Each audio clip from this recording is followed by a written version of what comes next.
ஞானானந்தமயம் தேவம் நிர்மலஸ்படிகாகிருதிம் ஆதாரம் சர்வ வித்யானாம் ஹயக்ரீவம் பாஸ்மகே. நமஸ்காரம். அஸ்ட்ரோ லைஃப் டிவி நேயர்களுக்கு அஸ்ட்ரோ KS ஐயங்காரின் பணிவான நமஸ்காரங்கள். வார பலன் 25/3/2024 31/3/2024 வரை உண்டான வாரத்திற்கு என்னென்ன பலன் அப்படின்றத பார்ப்போம். அதற்கு முன்னாடி இந்த வாரத்தில் இருக்கக்கூடிய கோல்சாரம் என்ன, இந்த வாரத்தில் வரக்கூடிய விசேஷ தினங்கள் என்ன, அதை தவிர இந்த வாரத்தில் எந்த ராசிக்காரர்களுக்கு சந்திராஷ்டமம் அப்படின்றதையும் பார்ப்போம். முதலில் இந்த வாரத்தினுடைய கோல்சாரம் காலபுருஷ தத்துவத்தின் முதல் ராசியான மேஷ ராசியில் குரு பகவானும், கன்னியில் கேது பகவானும், கும்பத்தில் 3 கிரகம் செவ்வாய், சனி மற்றும் சுக்கிரன், மீனத்தில் 3 கிரகம் ராகு, சூரியன் மற்றும் புதன்.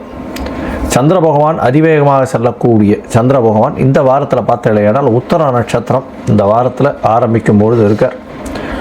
அதிலிருந்து மூல நட்சத்திரம் இந்த வாரம் முடியும் போது போகிறார். மூல நட்சத்திரம்ன்றது தனுசு ராசியும், உத்தர நட்சத்திரம்ன்றது கன்னியா ராசியும் இருக்குது. 4 ராசிக்கு போகிறார். அதாவது கன்னி, துலாம், விருச்சிகம், தனுசு இந்த 4 ராசிக்கு போகிறார். இந்த வாரத்தில் வரக்கூடிய விசேஷ நாட்கள் அப்படின்னு பார்க்கும்பொழுது இந்த வாரத்தில் பௌர்ணமி இந்த வாரம் ஆரம்பிக்கும் பொழுதே பங்குனி உத்திர திருவிழா, இது ஒரு பெரிய மிக ஏற்றமான விசேஷம். பௌர்ணமி திதி கார்த்தால சூரிய உதயத்தை வைத்து சொல்லக்கூடியதுனால பௌர்ணமி திதி இன்னைக்கு மத்தியானம் வரலும் இருக்கும்.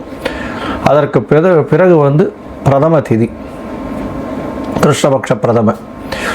இந்த வாரத்தில் வரக்கூடிய விசேஷ நாள் அப்படின்னு பார்க்கும்பொழுது 29ஆம் தேதி அன்னைக்கு சதுர்த்தி அப்படின்னு சொல்லும்பொழுது விநாயக பெருமானை வணங்கிட்டு வர்றதும், மினிமம் ஒரு 9 பிரதட்சணம் பண்ணிவிட்டு ஒரு தேங்காயை உடைச்சிட்டு 9 தோப்புக்கரணம் போட்டு வர்றதன் மூலியமாக உங்களுக்கு வரக்கூடிய கஷ்டங்கள், வந்த கஷ்டங்கள் எல்லாமே விலகும். அதாவது சதுர்த்தியில் 2 வகை. ஒன்று வர சதுர்த்தி, மற்றொன்று அதாவது தேய்பிரையில் வரக்கூடிய சதுர்த்தி. தேய்பிரையில் வரக்கூடிய சதுர்த்தியில் உங்களுக்கு கஷ்டங்கள் எல்லாம் நிவர்த்தி ஆகணும்னு வேண்டிக்கணும். அதாவது உங்களுக்கு தடங்கள் ஏதாவது ஏற்படுறதா, படிக்கக்கூடிய இடத்துல தடங்கள், அதை தவிர பண வரவுக்கு தடங்கள், உங்களுடைய கஷ்டங்கள், உடல்நிலை பாதிப்பு, அதை தவிர பொருளாதார பாதிப்பு, இதை தவிர வேலை இல்லாமை, இது எல்லாத்தையுமே வேண்டிக்கக்கூடிய விஷயம் தேய்பிரையில் வரக்கூடிய சதுர்த்தியில் விநாயகர் பெருமானை போய் சேவிச்சுட்டு 9 தரம் சுற்றிட்டு ஒரு தேங்காயை உடைச்சிட்டு 9 தோப்புக்கரணம் பண்ணுறது மூலியமாக அந்த உங்களுக்கு உண்டான எந்த ஒரு தோஷமும் அல்லாமல் உங்களுக்கு உண்டான கஷ்டங்கள் நீங்கக்கூடிய பாக்கியம் உண்டாகும். வளர்பிறையில் பார்த்தீங்கன்னா வர சதுர்த்தி அப்படின்னு பேர். வர சதுர்த்தி அப்படின்னு சொல்லும்போது வரங்களை கொடுக்கக்கூடிய சதுர்த்தி அது. அதாவது நீங்கள் என்னென்னலாம் வேணும்னு கேட்கணும். அதாவது எனக்கு திருமணத்திற்கு நல்ல இதுவை கொடு, ஏற்றமான உத்தியோகத்தை கொடு, அந்த மாதிரியான விஷயங்களை கேட்கணும். கஷ்டங்கள் நீக்கக்கூடியது சங்கட ஹர சதுர்த்தி. வர சதுர்த்தி வளர்பிறையில் வர்றது. இப்போ வர்றது சங்கட ஹர சதுர்த்தி அப்படின்னு சொல்லக்கூடியது, சங்கடங்களை போக்கக்கூடிய சதுர்த்தி. சரி, அதற்கு பிறகு பார்த்தீங்கன்னா ஞாயிற்றுக்கிழமை, அதாவது 31ஆம் தேதி அன்னைக்கு சஷ்டி திதி. சஷ்டி அப்படின்னு சொல்லும்போதே முருகப்பெருமானுக்கு ஒரு மிகப்பெரிய விசேஷமான நாள். சஷ்டியில் விரதம் இருந்தால் அகப்பையில் நிச்சயமாக குழந்தை பாக்கியம் ஏற்படும் அப்படின்றது விசேஷம். அதனால் இந்த காலகட்டத்தில், அதாவது சஷ்டி திதி, எல்லா சஷ்டி திதிகளிலும் விரதம் இருக்கிறது ரொம்பவும் விசேஷம். குழந்தை பிராப்தி வேணும்னு பார்க்குறவங்க, அதை தவிர எதிரிகள் அற்ற நிலை இருக்கணும் அப்படின்னு நினைக்கிறவங்க, அதை தவிர கஷ்டங்கள் போகணும்னு நினைக்கிறவா சஷ்டி திதியை முக்கியமாக கொண்டாடணும்.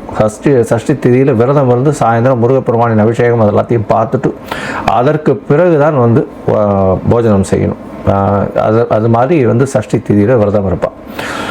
இந்த வாரத்தில் பார்த்தீங்கன்னா எந்தெந்த ராசிக்காரர்களுக்கு சந்திராஷ்டமம் அப்படின்னு பார்க்கும்போது கும்பம், மீனம், மேஷம், ரிஷபம் இந்த 4 ராசிக்காரர்களுக்கு சந்திராஷ்டமம். சந்திராஷ்டமம்னா உங்களுடைய பிறந்த ராசியிலிருந்து 8ஆம் இடத்தில் சந்திர பகவான் மறையும் பொழுது சந்திராஷ்டமம்னு சொல்கிறோம்.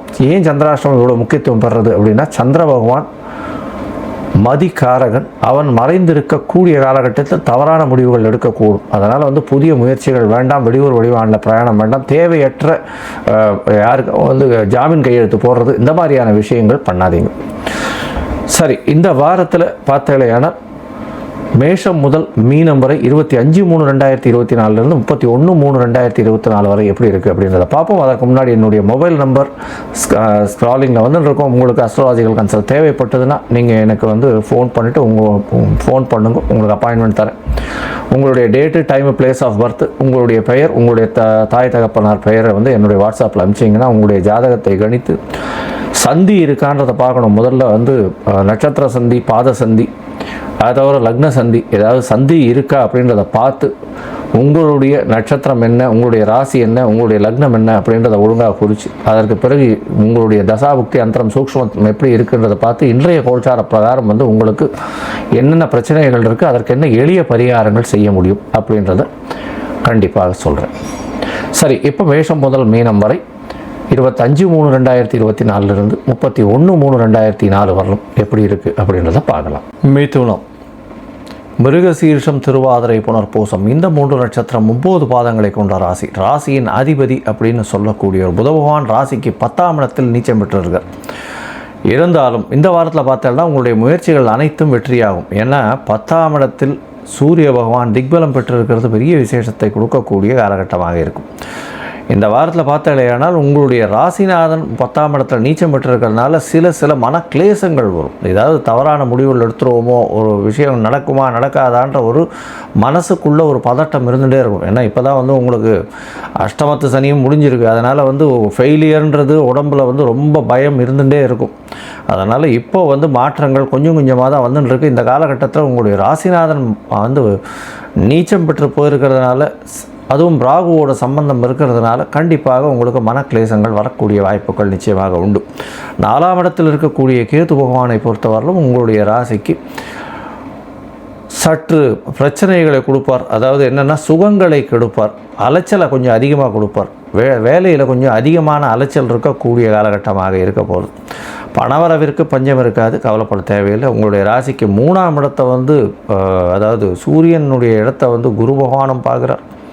சிம்மத்தை சுக்கிர பகவானும் பார்க்கறது பெரிய விசேஷத்தை கொடுக்கக்கூடிய காலகட்டமாக இருக்கும். உங்களுடைய முயற்சிகள் மூலியமாக நீங்கள் ஒரு பெரிய இலக்கை அடையக்கூடிய வாய்ப்புகள் இந்த வாரம் வருது. இந்த வாரத்தில் பார்த்தோம்னா 10ஆம் இடத்துல வந்து சூரியன், புதன் மற்றும் ராகு பகவான் இருக்கிறது பெரிய ஏற்றத்தை கொடுக்கக்கூடிய காலகட்டம். புதுசாக உங்களுடைய முயற்சியில் வெற்றி பெறக்கூடிய வாய்ப்புகள் உண்டு. அதுவும் சூரியன் திக்பலம் பெற்றிருக்கிறதுனால நல்ல ஒரு ஏற்றம் கிடைக்கக்கூடிய காலகட்டமாக இந்த வாரம் அமைகிறது. உங்களுடைய ராசிக்கு 9ஆம் இடத்துல சனி செவ்வாய் இருக்கக்கூடிய காலகட்டமாக இருக்கிறது. சுக்கிரனோடு சேர்ந்து இருக்கிறதுனால நல்ல ஒரு ஏற்றம் கிடைக்கக்கூடும். ராசிக்கு 5ஆம் அதிபதினு சொல்லக்கூடியவர் 5-12க்கு அதிபதி, உங்களுடைய யோகர்னு சொல்லக்கூடியவர் 9ஆம் இடத்துல இருக்கிறதுனால பாக்கியங்களை பெறக்கூடிய வாய்ப்புகள் இந்த வாரத்திலிருந்து உங்களுக்கு தெரிய ஆரம்பிக்கும். கவலைப்படவே தேவையில்லை. இந்த வாரத்தில் பார்த்தாலேயானால் 11ஆம் இடத்துல இருக்கக்கூடிய குரு பகவான் மூலியமாக அபரிமிதமான லாபம் வரக்கூடிய வாய்ப்புகள் உண்டு. சப்தமாதிபதி 11ஆம் இடத்துல இருக்கிறது பெரிய விசேஷம். இதன் மூலியமாக பார்ட்னர்ஷிப் பிஸ்னஸில் இருக்கிறவர்களுக்கு நல்ல ஒரு ஏற்றம் கிடைக்கும். எதிர்பாலினத்தவர் மூலியமாக நல்ல ஒரு ஏற்றம் கிடைக்கக்கூடிய காலகட்டம். உங்களுடைய ராசிக்கு பார்த்தாலேயானால் பார்ட்னர்ஷிப் பிஸ்னஸும் சரி, அதை தவிர நண்பர்கள் மூலியமாக, உற்றார் உறவினர் மூலியமாக நல்ல ஒரு ஏற்றம் கிடைக்கக்கூடிய வாய்ப்புகள் நிச்சயமாக உண்டு. உங்களுடைய தாயின் உடல்நிலையில் சற்று கவனமாக இருக்கிறது ரொம்பவும் நல்லது. இந்த வாரத்தில் அதாவது 25/3/2024 31/3/2024 வரை உண்டான வாரத்தில் ராசிக்கு சந்திர பகவான் வந்து 4ஆம் இடத்துல இந்த வாரத்தில் ஆரம்பிக்கிறார். அவர் வந்து 27ஆம் தேதி அதிகாலை ஒரு 3:30 மணி வரலும் இருக்கக்கூடிய காலகட்டம். இந்த காலகட்டத்தில் பார்த்த இடையான பௌர்ணமி யோகம் வருது. கேதுவோட சந்திர பகவான் சம்பந்தப்பட்டு இருக்கக்கூடிய காலகட்டமாக இருக்குது இந்த வாரத்தில். இதன் மூலியமாக தாயின் உடல்நிலையில் சற்று கவனமாக இருக்கிறது ரொம்பவும் நல்லது. படிக்கக்கூடிய மாணவர்கள் நிச்சயமாக ஒரு தடவைக்கு பலமுறை படிக்கிறது ரொம்பவும் நல்லது. ஏன்னா கேது பகவான் 4ஆம் இடத்துல இருக்கிறதுனால மறதி கொஞ்சம் அதிகமாக இருக்கும். தவறான விஷயங்களை புரிந்து கொள்ளக்கூடிய காலகட்டமாக இருக்கும். உங்களுடைய ராசிக்கு 5ஆம் இடத்துல சந்திர பகவான் போகிறார். 27ஆம் தேதி அதிகாலை 3 மணிலேருந்து 29ஆம் தேதி அதிகாலை 12:30 மணி வரலும் இருக்கக்கூடிய காலகட்டமாக இருக்குது. 5ஆம் இடத்துல குரு சந்திர யோகம் அமையக்கூடிய காலகட்டம், கஜகேசரி யோகம் அமையக்கூடிய காலகட்டமாக இருக்கிறதுனால உங்களுக்கு எது எடுத்தாலும் வெற்றி பெறக்கூடிய வாய்ப்புகள் நிச்சயமாக உண்டு. திருமணத்திற்கு பார்த்து கொண்டிருந்தால் அதிலிருந்து ஒரு நல்ல ஒரு ஏற்றம் கிடைக்கக்கூடிய காலகட்டம். குடும்பத்தில் நல்ல மகிழ்ச்சியான சுப காரியங்கள் நடக்கக்கூடிய காலகட்டமாக, சுப நிகழ்ச்சிகள் நடக்கக்கூடிய அதற்கு ஒரு அச்சாரமாக இந்த வாரம் அமைய போகிறது. உங்களுடைய ராசிக்கு பார்த்தாலேயானால் 6ஆம் இடத்துல சந்திர பகவான் போகிறார். 6ஆம் இடத்துல வந்து 27ஆம் தேதி அதாவது 29ஆம் தேதி அதிகாலையிலிருந்து 31ஆம் தேதி மாலை ஒரு 4:30 மணி வரலும் இருக்கக்கூடிய காலகட்டமாக இந்த 6ஆம் இடத்துல சந்திர பகவான் இருக்கார். இந்த 6ஆம் இடத்தில் இருக்கும் பொழுது பார்த்தாலேயானால் சனி பகவானின் பார்வை விழுறது. அதனால் கொஞ்சம் ஜாகிரதையாக இருக்கிறது ரொம்பவும் நல்லது. ஏன்னா உங்களுடைய வேலையில் வந்து நீங்கள் புதுசாக வேலைக்குன்னு பார்த்துட்டு இருந்தீங்களே, ஆனால் அதில் சிறு சிறு தடங்கள் வந்து அதற்கு பிறகு வந்து உங்களுக்கு ஒரு மாற்றம் கிடைக்கக்கூடிய காலகட்டம். இந்த மிதுன ராசிக்காரர்கள், அதுவும் ஐடி ஃபீல்டில் இருக்கிறவா, அதை தவிர வந்து இந்த சாஃப்ட்வேர் டெவலப்மெண்ட்டு, சாஃப்ட்வேர் ப்ரோக்ராமிங்கில் இருக்கிறவாளுக்கெல்லாம் வந்து நல்ல யோகமான வாரமாக இந்த வாரம் அமையிறது. அதை தவிர வந்து இந்த சினிமா துறையில் இருக்கக்கூடியவர்கள், இந்த ஆர்ட் டைரக்டர்ஸு, அதை தவிர கலை எழுத்தாளர்கள், டைரக்ஷன் துறையில் இருக்கிறவர்களுக்கெல்லாம் பெரிய ஏற்றம் கிடைக்கக்கூடிய வாய்ப்புகள் இந்த வாரம் உண்டு.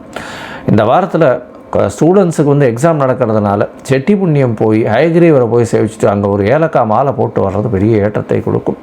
அதை தவிர வந்து செம்பருத்தி பூ வந்து கொண்டு போய் கொடுத்துட்டு வாங்க. நல்ல ஒரு ஏற்றம் கிடைக்கக்கூடிய வாரமாக இந்த வாரம் நிச்சயமாக அமையிறது. லோகா சமஸ்தா சுகினோ பவந்து. நன்றி, நமஸ்காரம்.